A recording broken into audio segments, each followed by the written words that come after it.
Hello, everybody. You have tuned into the Indiana State Police Roadshow. I'm your host, Sergeant Rich Myers with the Indiana State Police Public Information Office. We thank you for joining us today on the Indiana State Police Roadshow. The Roadshow is brought to you each and every week by Indiana State Police Alliance and Cops for Kids, the subsidiary of Indiana State Police Alliance, and Tom Trial, our man that puts us on the YouTube each and every week behind the scenes and waves at us. Wave, Tom. Thank you very much. And with us today, guest that's been here quite a few times, and very appropriately this week, because what it sounds like next week we're going to be seeing a lot of you guys out there. Nathan Riggs from INDOT. Thanks for being here, Nathan. Good morning. Thanks for having me. We appreciate you coming in here. And what I'm hearing on the weather forecast does not sound favorable to the traveling public, but sounds like you guys are going to maybe be busy next week.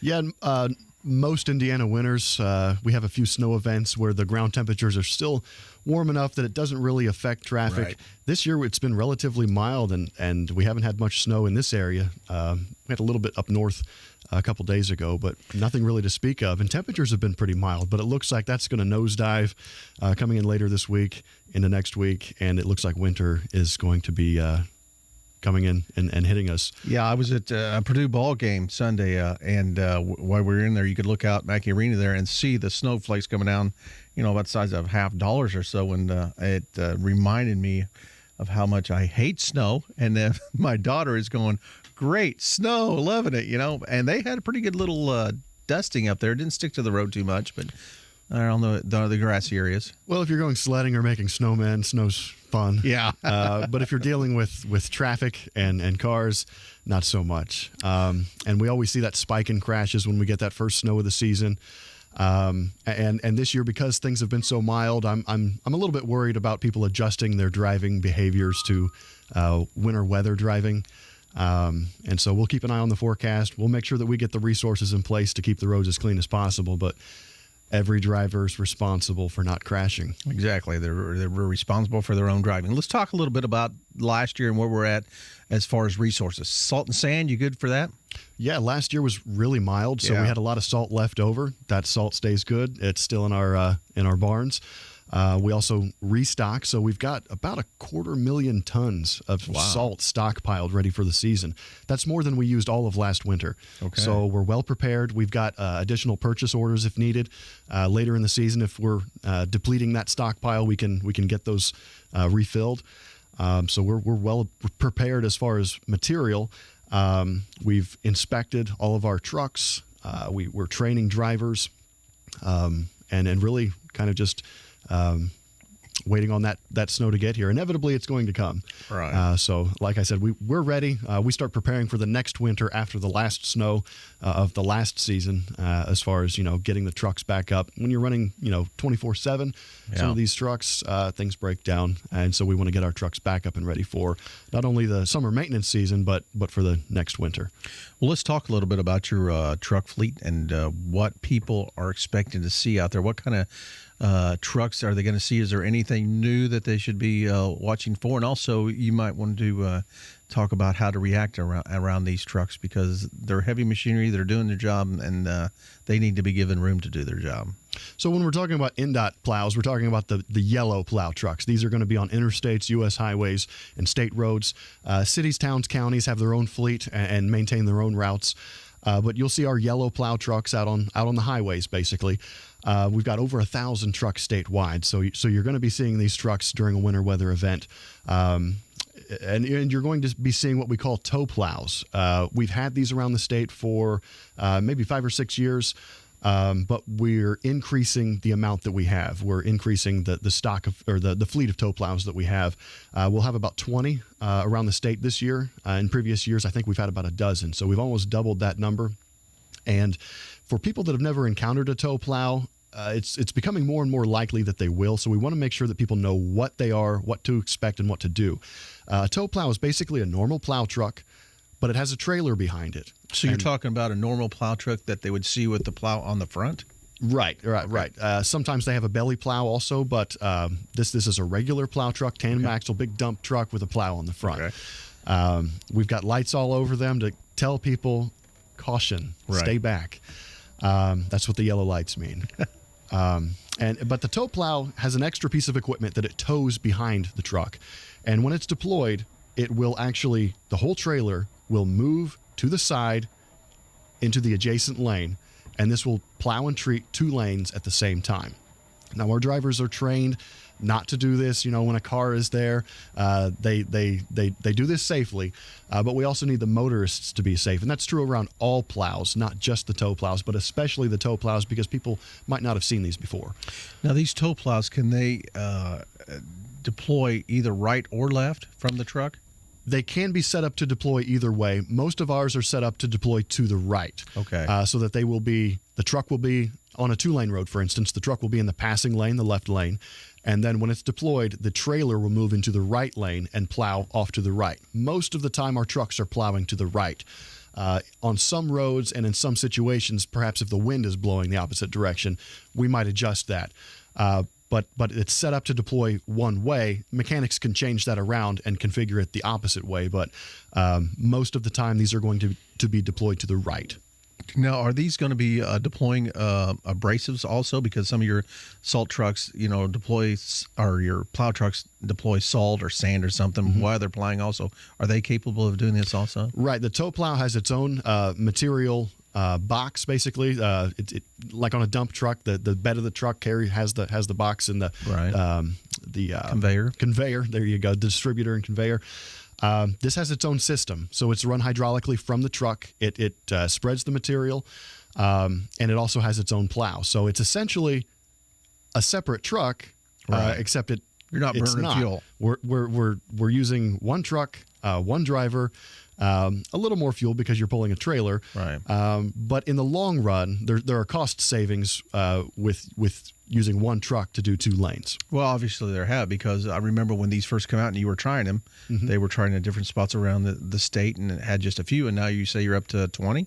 Right. We're increasing the fleet because we're seeing those efficiencies. When we first tried them out, I think the first ones in northern Indiana came around in 2009. Okay. And we've been increasing the fleet ever since. The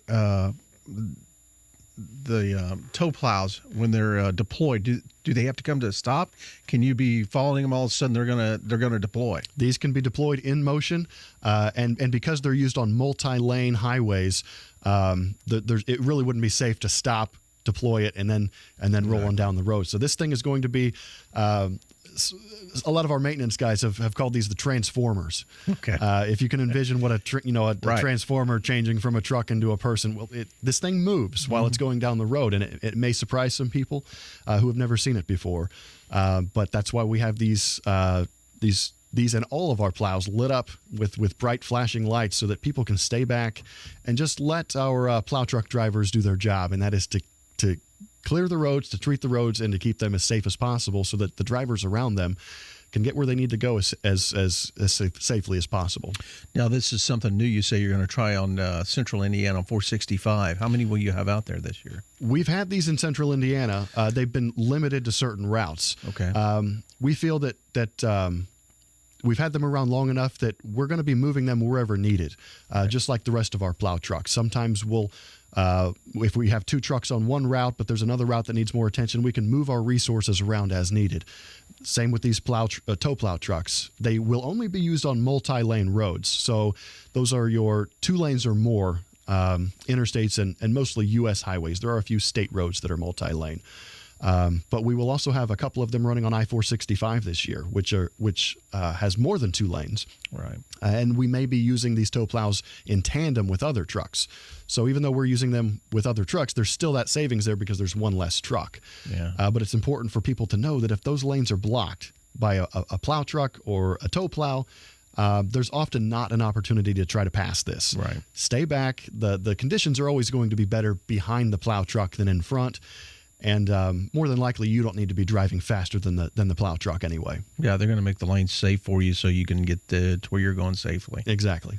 Well, again, you're listening to the Indiana State Police Roadshow, brought to you by the Indiana State Police Alliance. I'm your host, Sergeant Rich Myers. I've got Nathan Riggs from INDOT, and we're talking about the upcoming snow season with INDOT, and it looks like probably next week is going to be INDOT's first chance or one of their first chances here in Central Indiana to get out and to do their job.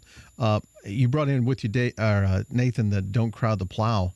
It's got some good information here. Is this available on your website also? It is. It is. If you go to winter.indot.gov, winter.in.gov. That's a lot of ins and dots.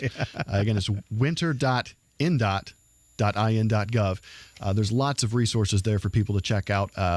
Resources from road conditions, traffic conditions, safe driving tips, as well as links to what our operations are planned if there's a winter weather event coming. And I'm sure there's a location there as well as ours that to find out about road conditions throughout Indiana this winter when actual snow is going on. Right. There's even a link to the Department of Homeland Security county travel advisory map, as well as I believe the state police winter safety driving tips page. So we try to make a one-stop shop for everybody to get prepared for winter weather driving, basically.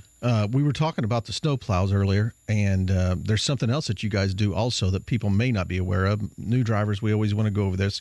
There's something that you guys kind of do, pre-treating stuff that helps out. Can you speak a little bit to that? Our crews have been doing that this year. We have had a few overnights where the temperatures drop down and there's just enough moisture in the air, enough frost probability that we have been pre-treating roads and bridges.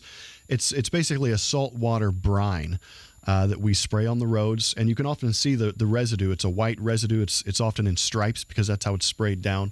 We'll spray the roads with that if the frost probability is high enough that we think that there might be some issues, especially in those early morning hours, right, where there might be just enough moisture in the atmosphere or just a light enough rain or drizzle when the surface temperatures are below freezing, that we can prevent that situation from occurring. So, and if we see snow coming in, that can also help build up that base brine layer that keeps the snow and ice from bonding with the pavement.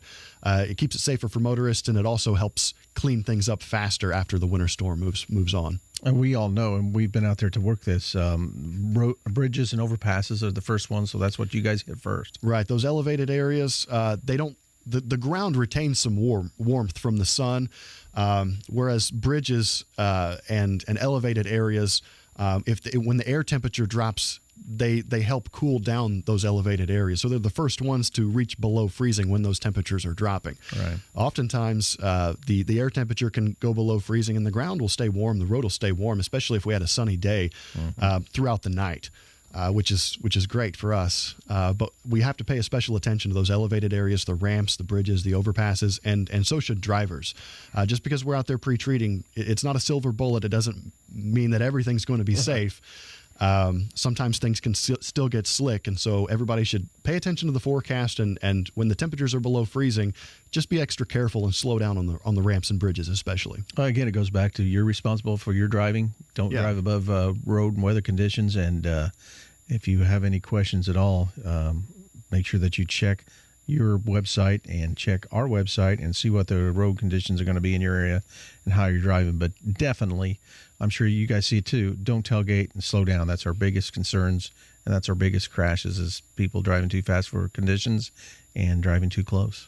Yeah, if you're driving too fast for conditions, you're not going to be able to stop if the person in front of you crashes or the person in front of you suddenly stops. Right. Make sure that you're able to stop. That's the simplest safety tip that I can offer.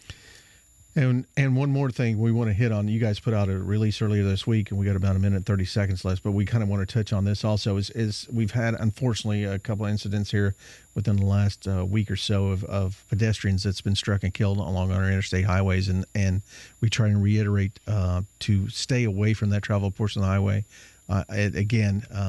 You're responsible for your safety, and people are well off the road, but it still happens. Mm-hmm. And we want to reiterate to people to get away from that travel portion of the highway. Yeah, there's no recommendation, no set of recommendations that can cover all circumstances, and really there's no safe place to be on the road. There's always going to be risk when you have moving traffic and a stalled vehicle, non-moving traffic, a crash, whatever the situation may be. If you're able to get your car safely off the road, that's the safest place to be. As far away from moving traffic, get there. If you can stay in your vehicle, stay in your vehicle, turn on your hazard lights, call for help. If you're stuck in traffic, if you can't move, stay in your vehicle and call 911. It's an emergency. But we have this information posted online. Subscribe to our news alerts and continue to receive these types of safety tips in the future. Well, Nathan, thank you for being here. We're down to our last 15 seconds. I appreciate it. Thank you. Happy holidays to you, and hopefully we won't be driving out there with the snow too much. Likewise, cancel the snow. Yeah. Again, you're listening to The Road Show. We'll talk to you again next week. We'll appreciate you listening to the Indiana State Police Roadshow. The Roadshow is out.